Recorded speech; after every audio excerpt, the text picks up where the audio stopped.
ஏன்னா, அந்த இடத்துல அஃப்கோர்ஸ் அத வெடிச்சா மாட்டிப்போம்ன்னு கூட நீங்க சொல்லலாம். பட் அதன் பிறகு கூட, "ஏன் நீ இத பண்ண முடியல? எப்படி எஸ்.ஜே. சூர்யாவ தப்பிக்க விட்ட?" அப்படின்ற மாரி ஒரு கேள்வி வரும்போது, ஈஸியா போட்டு குடுத்துருக்கலாம். "என் கூட இருக்கானே ஒரு மொக்க, அவனால தான் வேற வழி இல்ல. சாவுடா அப்படி நீ இருக்கிற வரைக்கும் நான் உருப்பட மாட்டேன்." அப்படின்னு சொல்லி என்ன வேணா பண்ணலாம். ஒரு கண்டிப்பா. எக்ஸாம்பிள். பட் இவரு அதெல்லாம் பண்ண மாட்டாரு. அவன் மேல இவருக்கு ஒரு பாசம் இருப்பதே நமக்கு வரும்.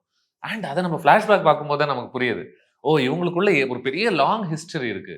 ஆ பண்ண பல விஷயங்கள்ல இவர் கூடவே நின்றுருக்காரு. ஒரு உதவியாளராக இருந்திருக்காரு அப்படின்னு சொல்லிட்டு. ஸோ இன் தட் சென்ஸ் ஒரு ஒரு கான்ஷியன்ஸ் ஆஃப் த ஃபில்மாவே நம்ம நினைக்கலாம்ல. ஏன்னா எல்லாருமே கரை படிந்த மனிதர்கள் தான் இந்த கதையில. ஆ ஈவன் துஷாரா அவ்ளோ பேசுறாங்க. அவங்க கூட லாஸ்ட்ல ஒரு குழந்தைய கொல்ற அளவுக்கு துணிஞ்ச ஒரு ஒரு கேரக்டரா மாறுறாங்க.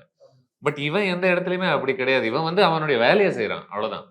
"அண்ணே உனக்கு நான் இப்படி பண்ணவா அண்ணே? ஓகேண்ணே. யார் அப்படி என்ன சொல்றாங்களோ அத பெரியப்பா இப்படி கேளு. சொல்றாரு." ஆ. அவன் அந்த குடும்பத்துக்காக ஒரு உழைப்பாளி. ஸோ அவன் அவன் உன்னால அவன் செத்துட்டான்னா, அது உன்னால தாண்டி வர முடியுமா? ஸோ ஒரு விதமான ஒரு தண்டனை தானே அது ஒரு காளிக்கு அப்படின்ற மாரி தான் நான் பார்க்கிறேன்.